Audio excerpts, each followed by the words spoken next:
السلام عليكم، مرحبا بكم في قناة سراج شانيل. الفيديو اليوم درت لكم ملفوف بالكرومب او المحشي الكرومب.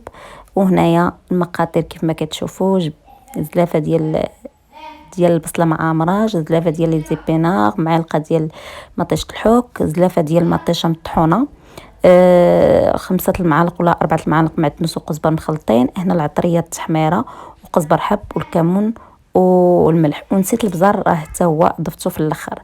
هنايا عندنا الرز تقريبا 500 غرام ولا قل ولا 400 غرام، مغسولين مزيان.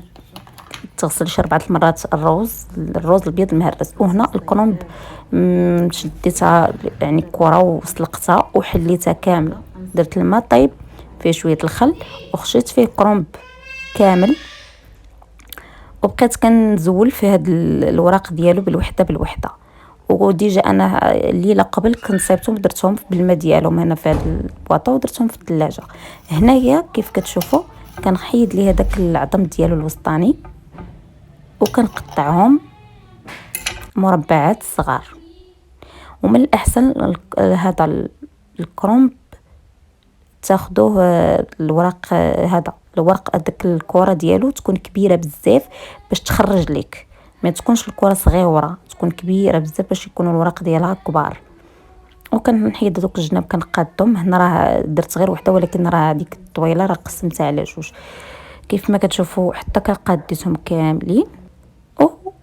ونصيبوا دابا الحشوه، نبداو على بركه الله.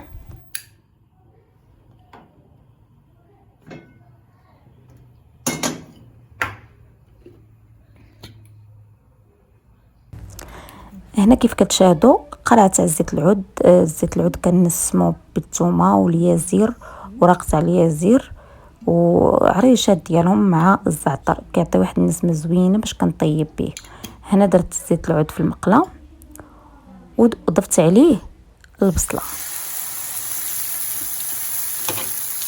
هنا فاش كتشحر البصله كانت يعني المقله سخونه، درت على وتشعل لي العافيه في المقله.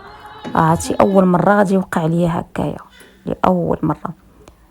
وهنا شحرت البصله مزيان، البصله الحمراء اللي عندكم حمراء بيضاء الخضاريه اللي عندكم. هنا كانت عندي انا الحمراء.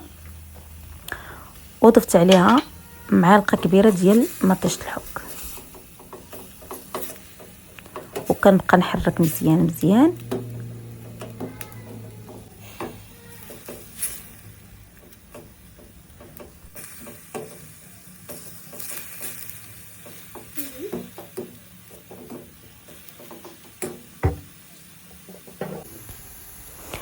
وكنضيفوا التوابل اللي هي التحميره، معلقه تحميره والكمون والبزار هذا والملح وقزبر حب مطحون. وراه زدت البزار في الاخر حيت نسيتو. وكنضيفوا عليه لاصوص ديال المطيشه. هنا مطيشه كنت نقيتها وطحنتها هكاكين حيت لا الزريعه وطحنتها.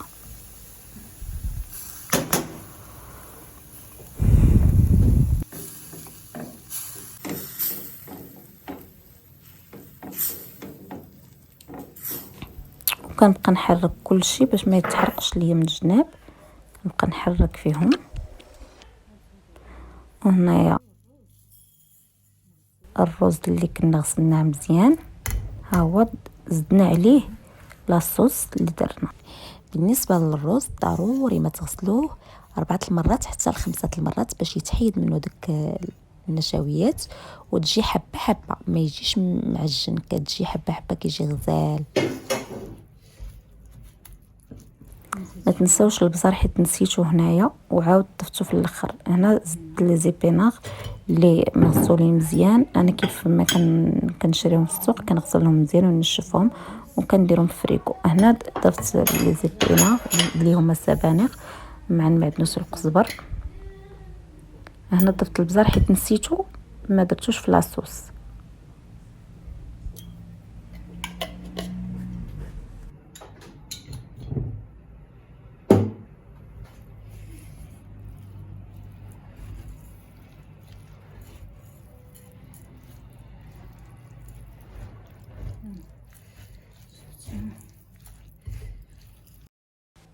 وكنخلطوا كلشي مزيان، كنخلطوهم كيف كتشوفوا.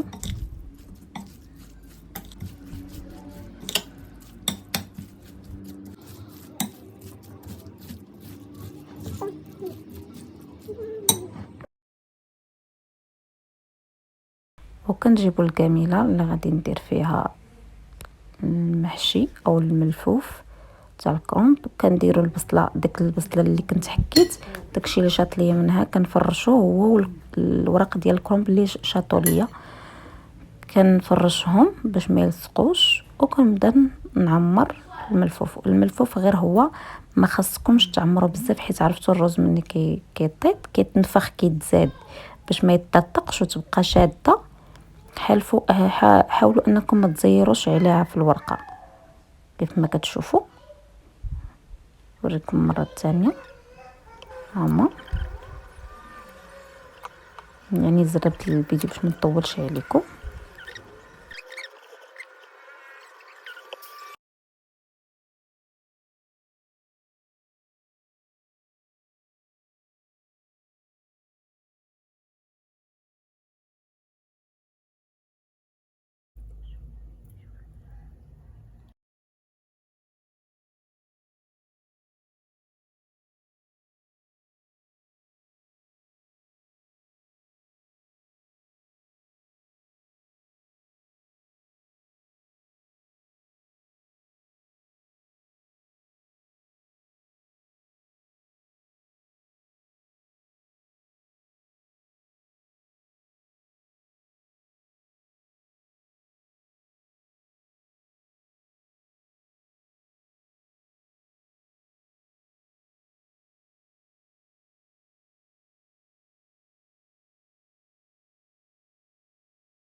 هنا بعد ما كنكملوا المحشي كامل كنديرها فوق البوطه وكندير عليها المرق اللي عندك، المرق الدجاج، المرق الخضر، اللحم. انا كان عندي مرق تاع الخضر هو باش رويت اما سقيتها وشعلت عليها العافيه مهيله وخليتها، ودرت عليها الطبسيل باش تقلتها بالطبسيل باش ما تنفخش ولا يعني تطلع.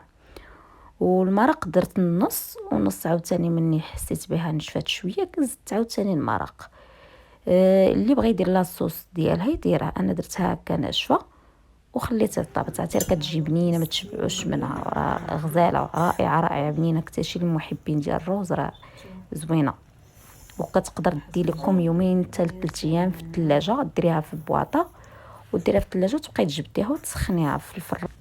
وهنا وصلنا لنهايه الفيديو، نقول لكم استودعكم الله الى حلقه قادمه ان شاء الله، فيديو ماجي ان شاء الله باذن الله. الى اللقاء.